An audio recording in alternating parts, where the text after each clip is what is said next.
Donc on continue ici sur l'unité 3 et sur la leçon 15, les applications des fonctions sinusoïdales. Donc ici on va regarder un autre exercice typique des fonctions sinusoïdales ou bien les fonctions périodiques. Alors regarde ce qu'on nous dit cet exercice. Alors là ils te disent, la roue d'un manège de 18 mètres de diamètre fait 2 cycles en 4 minutes. La roue est à 2 mètres du sol et les passagers embarquent à partir du point le plus bas de la roue. Question 1. Dessine une esquisse de la fonction sinusoïdale de cette situation. Donc là, premièrement, sur les informations, ils nous disent la roue d'un manège de 18 mètres de diamètre fait 2 cycles en 4 minutes. Donc j'ai une roue, donc je la dessine ici. Il a un diamètre, je vais mettre son diamètre ici, il est de 18 mètres. Et ils me disent, ce diamètre fait 2 cycles en 4 minutes, ça veut dire qu'il fait 2 tours par 4 minutes. Alors, il fait un tour en combien? Un tour, il le fait en 2 minutes. Donc la période est égale à 2 minutes. Parce que la période, c'est la durée d'un cycle. Après, qu'est-ce qu'ils nous disent? Alors la roue est à 2 mètres du sol. Donc j'ai le sol ici. Et la roue est à 2 mètres, ça c'est 2 mètres. Alors les passagers embarquent à partir du point le plus bas. Donc les passagers qui veulent rentrer, ils rentrent par ce point le plus bas. Et voilà, ils disent dessine une esquisse de la fonction. Ok, alors pour dessiner l'esquisse, on a toujours besoin du maximum, du min et de la période. Si on a ces trois informations-là, on a tout. Alors le maximum, on pourrait le trouver, parce que je sais que d'ici à ici, ça c'est 12 mètres, c'est 18 mètres, pardon, parce que c'est le diamètre de la roue, plus les 2 mètres, donc là, le maximum, à partir du sol ici, c'est 20 mètres. Donc j'ai le max, c'est 20 mètres. Le minimum, bien sûr, c'est 2 mètres, parce que la roue, celui qui monte ici, la plus basse, il sera ici. Quand la retourne, la plus haute où il pourra être, c'est ici. Donc le minimum, c'est 2 mètres. La période, on l'a trouvé déjà, c'est 2 minutes. Alors pour tracer le graphique, on a besoin de la graduation, c'est-à-dire comment la graduation de l'axe des X, et on a besoin du C. Le C pour savoir le point milieu où est-ce qu'il est. Alors là, nous avons bien sûr les formules. Je vais faire un petit rappel ici, tout simplement. Comment on trouve premièrement le A. Comment on trouve le A? Si on a le maximum, le minimum, donc on va les rappeler ici. J'ai A égale à max plus moins min, qui divise 2. J'ai le C est égal à max plus le minimum qui divise 2. Autre chose, j'ai le K, elle est égale à 360 qui divise la période, et j'ai la graduation est égale à la période qui divise 4. Ça, c'est pour le graphique. Donc, graduation de l'axe 10x. C'est la graduation. Alors là, tout simplement, ça, je peux déjà trouver la graduation, ça va faire 2 sur 4, qui est égal à 0,5. Le C, c'est max plus min qui divise 2. Et ça me donne quoi? Le maximum, c'est 20. Le minimum, c'est 2. Le tout divisé par 2. 20 plus 2, c'est 22. Qui divise 2, c'est 11. Donc, je vais trouver le maximum. Le C, j'ai le maximum, j'ai le minimum, j'ai la graduation. Eh bien, donc, il suffit maintenant de faire une table de valeurs. Ils nous ont dit que on va prendre, dessine une esquisse de la fonction de cette situation. On va prendre l'embarquement, c'est-à-dire t égale à 0 à l'embarquement. Donc, je vais effacer tout ici. Voilà. Alors, une fois qu'on a sorti nos informations, on a sorti le maximum, le minimum, on doit faire le V et le VD, la variable indépendante et la variable dépendante. Ça se voit parce que quelqu'un qui tourne en fonction du temps. Donc, la VI, c'est le temps, c'est-à-dire les heures, le temps en minutes. Et puis, la VD, c'est la hauteur en mètres. Voilà. Et là, on va faire une table de valeurs. Donc, on va faire une table de valeurs. Ici. Et voilà. Alors, bien sûr, la graduation, on l'a trouvée. Alors, on va commencer à 0. À 0, il va rentrer par, c'est-à-dire les gens vont embarquer par le minimum, donc par le bas. Donc, je vais faire 0. 0 plus 0,5, donc c'est 0,5. La graduation, c'est 0,5. 0,5, ça va faire 1. 1,5. 2, puisque j'ai 5 points, 1, 2, 3, 4, 5, c'est ça. Donc 5 points, avec les graduations qu'on fait, les points cardinaux, eh bien j'ai un cycle. Et on a dit les fonctions périodiques, une fois qu'on a un cycle, on a tout. Alors, maintenant qu'on a le cycle, je sais que A0, donc attends, je fais ici T, et ici ça va être la hauteur H, H de T. Celui-là, il est en minutes, et celui-là, il est en mètres.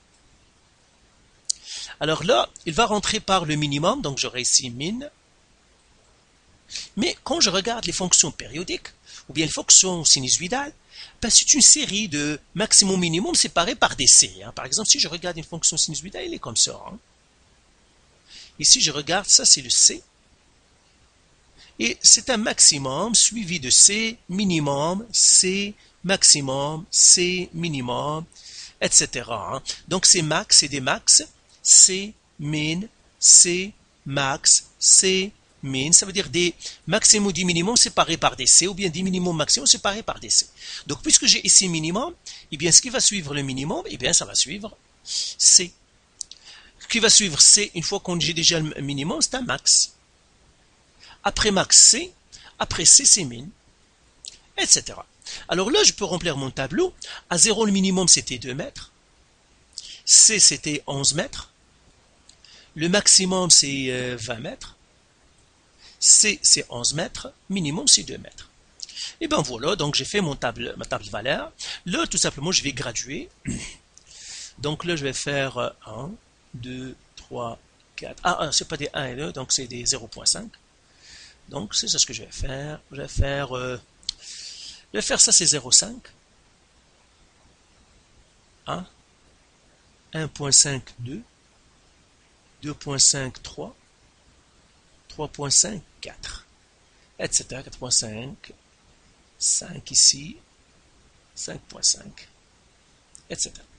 Là, je vais graduer ça aussi. Ça, c'est 1, 2, 3, 4, 5, 6. Ah, je ne vais pas partir jusqu'à 20. Donc, je vais faire des bonds de 2. Ici, ça ne va pas être suffisant. Donc, je vais faire des bonds de 2. Donc, je vais faire 2, 4, 6, 8, 10, 12, 14, 16, 18, 20, 22, 24, etc. Donc, 10, 12, 14, 16, 18, 20. C'est ça. Alors là, maintenant, je vais tracer, comme on a dit, le maximum et le minimum. Le maximum, c'est 20. Donc, je vais faire une barre de 20 comme ça. Le minimum, c'est 2. Comme ça. Le point milieu, c'est 11. Il va être ici. Et voilà. Et maintenant, je peux représenter, je vais le représenter avec une autre couleur. Je vais le représenter en rouge. Comme ça. Alors, G0, il passe par le minimum. 0 minimum. Le minimum, c'est 2. Donc, il va passer ici. Après, donc les graduations, c'est des 0.5. Donc, 0.5, ça va faire C. Avec un autre 0.5, ça va faire max. 0.5, il va descendre à min. De min, il va partir, de max, il va partir à C.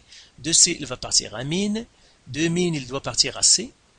De C, il doit partir à max. Même chose, il doit descendre encore à min. Et de min, il doit partir, il doit descendre à C. De C, il doit partir à min. De min, il doit partir à C. Il va partir à max, etc. Donc, ça va faire à C. Et ça va descendre à min ici, comme ça. Et là, je peux le tracer. Donc, j'ai celui-là ici.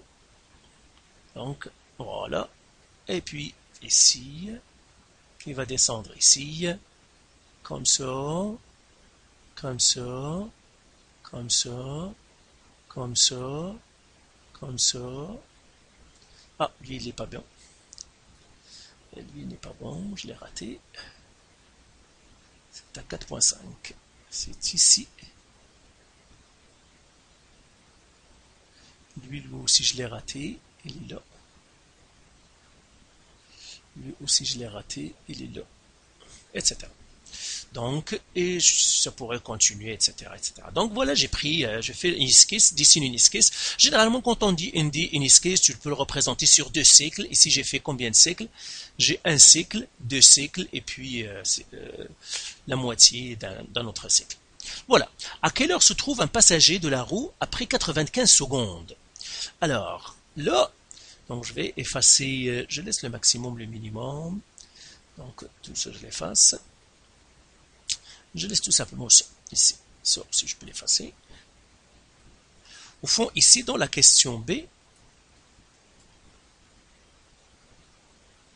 ils nous disent à quelle hauteur se trouve un passager de la roue après 95 secondes, ça veut dire ils nous donnent le T, c'est 95 secondes, et ils veulent qu'on trouve le T, le H, la hauteur de 95 secondes.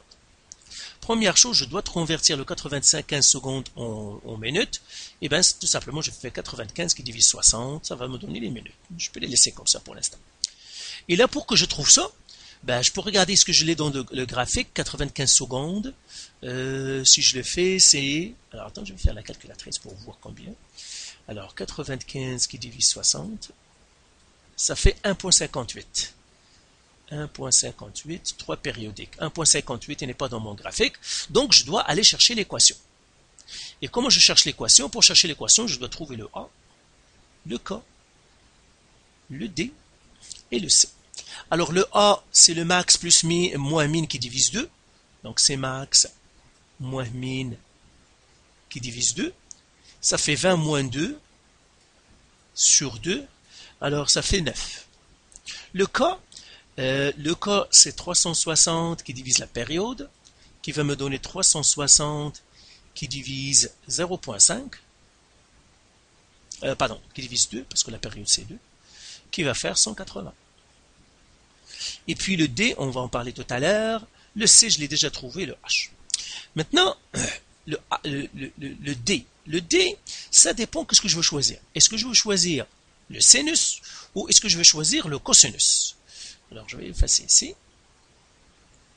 Donc, est-ce que je veux choisir le sinus ou le cosinus? Ben, ici, puisque j'ai le maximum, je vais choisir le cosinus. Le cosinus, il est à 1. Je peux choisir aussi le sinus, il est ici.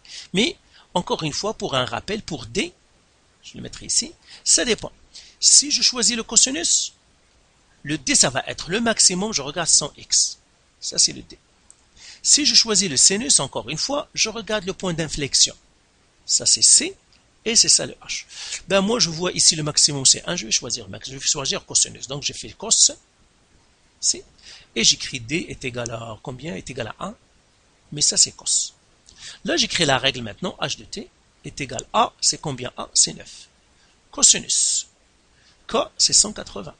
Fois T moins D, c'est 1. Plus le C, c'est 11.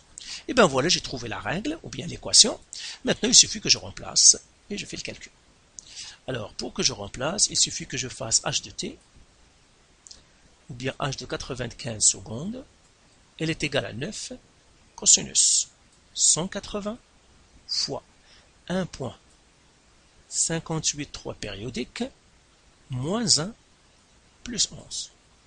Et ça, je le donne à la calculatrice, il devrait me donner la bonne réponse. Donc, je le fais ici.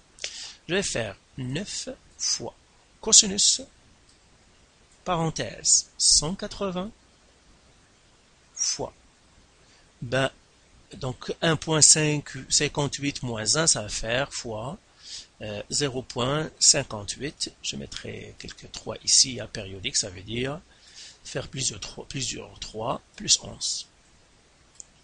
Eh bien, ça fait 8,67. Donc, ça va faire 8,67 mètres. Donc, à 95 secondes, il se trouvera à 8,67 mètres.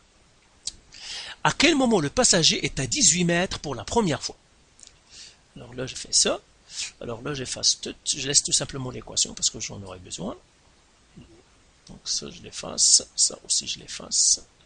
Ça aussi, je l'efface. Et bien, tout simplement, on laisse l'équation. Et là, ils me disent à quel moment, donc je le fais comme ça, à quel moment le passager est à 18 mètres. 18 mètres, où est-ce qu'il est, hein? Donc ça c'est 10, 12, 14, ah ça c'est 18. Ici. Je vais tracer une ligne tout simplement pour que je sache de quoi parle-t-il. Donc ça va faire ici, c'est ça les 18 mètres. Ah, je vais le prendre bien. C'est ça 18 mètres. Et là, ils veulent pour la première fois. La première fois, où est-ce qu'il est? Eh bien, le 18 mètres, donc ça c'est 18. Et ils veulent, lui ici, la première fois. Parce que la première fois, il va dépasser en montant et il va le dépasser encore, il va être à 18 mètres encore en descendant. Là aussi, mais c'est une deuxième fois, ça c'est le premier cycle, ça c'est le premier tour. Donc, le premier cycle, un deuxième cycle, encore une fois, quand il va monter, etc., etc. Mais eux, ils veulent avoir la première fois ici. Alors, première chose ici, qu'est-ce qu'il me donne? Il me donne le h de t. Elle est égale à 18 mètres. Et bien, tout simplement, qu'est-ce que je vais faire? Je sais le h de t, c'est celle-là, donc je remplace le h de t par ce que je connais, c'est 9 cosinus 180 fois t moins 1 plus 11 est égal à 18. Pourquoi j'ai écrit 180 ici? Ça c'est 18, pas 180.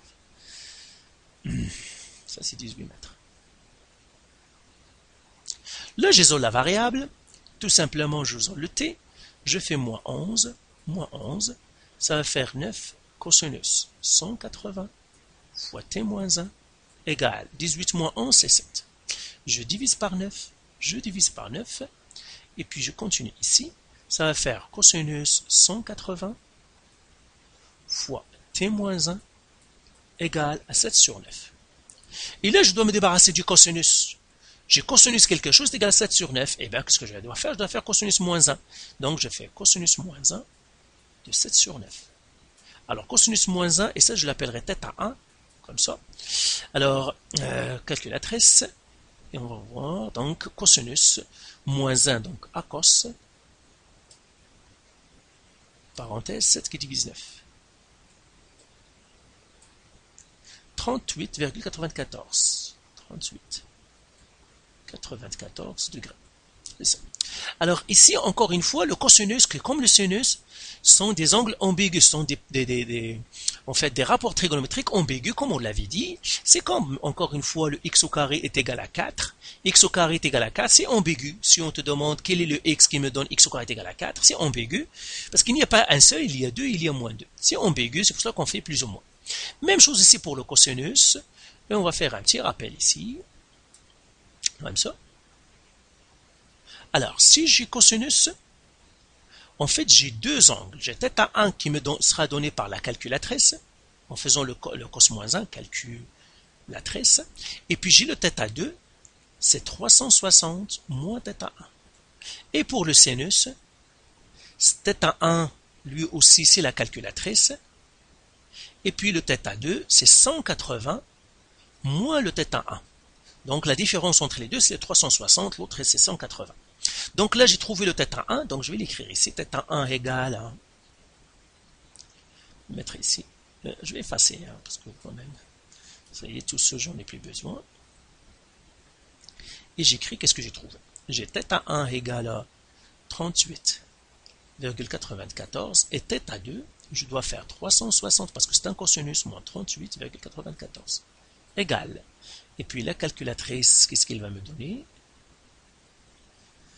Alors j'efface ça, je fais 360 moins la réponse, ça me fait 321,05. 321,06 degrés. Et puis là, je vais faire 2. Celle-là, je dis maintenant, pour θ1, je fais 180 fois t moins 1 égale à, comme je l'ai trouvé, 38,94. Et je fais pour θ2, 180 fois t moins 1 égale à combien?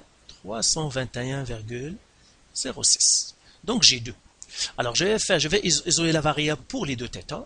Je vais les effacer ici, ça aussi je peux l'effacer maintenant. Et j'écris ici θ1. Première solution. Donc 180 fois t moins 1 égale à 38,94. Je divise par 180. Je divise par 180. Ce qui va me donner maintenant t moins 1 égale. Calculatrice. Alors là, je fais ça. Je fais 38,94 qui divise 180. Ça fait 0,22. Alors t, donc je fais plus 1, et le t ici, ça va être 1,22. Alors maintenant, le premier t1, je l'écris ici, est égal à 1,22 minutes. Ça, c'est pour le θ1. Et j'efface tout. Ici. Maintenant, pour le θ2. je mettrai la calculatrice ici. Je fais la même chose. 180 fois t-1, cette fois-ci est égal à 321,06. Je divise par 180. Je divise par 180. Ça me donnera maintenant t-1 égale. Alors, 321,06 qui divise 180. Ça fait 1 pour 78. Je fais plus 1, t, ça va faire 2,78. Donc j'ai trouvé un autre t2, notre réponse est 2,78 minutes. Voilà. Alors maintenant je vais effacer toute, cette calculatrice j'en ai plus besoin, peut-être tout à l'heure, mais pas maintenant. Et là, pourquoi j'ai calculé ça? Et là je vais effacer toutes, les deux ici, tout ça je l'efface. Et là, je vais comparer avec ce que j'ai trouvé. C'est pour cela que toujours il faut faire un bon dessin. Alors, qu'est-ce que je viens de trouver? T1, c'est 1,22. 1,22, ça c'est 1, ça veut dire que j'ai trouvé lui. Hein. C'est lui que j'ai trouvé. Hein. C'est 1,22 minutes. T2, c'est 2,78. 2,78, ça c'est 2,5. 2,78, c'est lui. C'est lui que je viens de trouver. Ça, c'était 1. Et ça, c'était 2. Est égal à 2,78 minutes. Mais moi, qu'est-ce que je veux? Je veux lui. C'est lui que je veux. Alors, comment je peux le trouver? Eh bien, c'est facile. Tout simplement en regardant, parce que j'ai trouvé 2 points ici, mais lui, il est comme lui. Seulement, lui est dans un cycle, et lui, il est dans un autre cycle, dans le cycle suivant. Eh bien, ils correspondent, ils sont pareils. Pourquoi? Parce que lui, il monte aussi, lui, il monte, ils sont à la même hauteur, ça veut dire qu'ils sont pareils pour les cycles. Et bien, comment on les trouve? Eh bien, un point, 2 points qui sont dans 2 cycles différents et qui correspondent, eh bien, ils sont différents de combien? De la période. Parce que c'est un cycle qui se répète à chaque période. Donc, d'ici à ici, ça c'est la période. Et la période, elle est de combien? Elle est ici de 2 minutes. Ça veut dire quoi? Pour trouver le temps qu'on cherche, ce que j'appellerai ici T3, eh bien tout simplement ça va être T2 moins la période. Donc là j'ai fait T3, ce que je cherche est égal à T2 moins la période. C'est toujours comme ça comme on les cherche parce que ils sont dans 2 cycles différents mais qui se suivent, un qui suit l'autre. Donc tout simplement j'enlève la période et ça me donnerait 2,78 moins la période 2, ça va faire 0,78 minutes. Donc, à quel moment le passage est à 18 mètres pour la première fois? Donc, à 0,78 minutes. Donc, je l'écris ici. À 0,78 minutes. Alors, dernière question. Ils me disent, le responsable augmente la vitesse de la roue qui effectue maintenant un tour en 1,5 minutes. Comment le graphique et l'équation changent-ils? Alors là, il a changé la vitesse de sa machine. Et s'il change changer la vitesse, eh bien, ils nous donnent ici, ils nous disent maintenant, il effectue un tour en 1,5 minutes. Ça veut dire que c'est la période qui a changé. La période maintenant est 1,5 minutes. Et quand la période change, ben, la seule qui va changer, c'est le cas. Parce que le seul que la période n'est influencée que par l'influence que le cas. Et le cas, comme on le trouve, c'est 360 qui divise la période. Eh bien, ça va faire quoi? 360 qui divise 1,5. Qui va nous donner, alors le nouveau cas combien calculatrice, je fais 360 qui divise 1,5 égale à 240. Donc le cas est 240. Eh bien, qu'est-ce que ça veut dire? Au début, tout à l'heure, on avait un cas de 180. Voilà maintenant que le cas est de 240. Donc K a augmenté. Et si K augmente, qu'est-ce qui se passe? C'est un rétrécissement, les paramètres. Donc on va écrire le graphique va subir un rétrécissement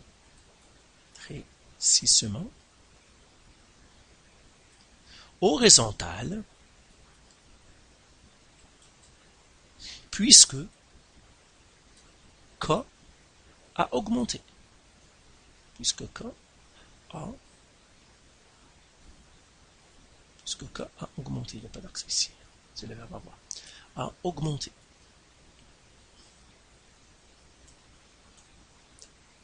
Ça, c'est le premier changement qui va se passer sur le graphique. Ici, ils te disent l'équation, comment elle va changer? Ben, la nouvelle équation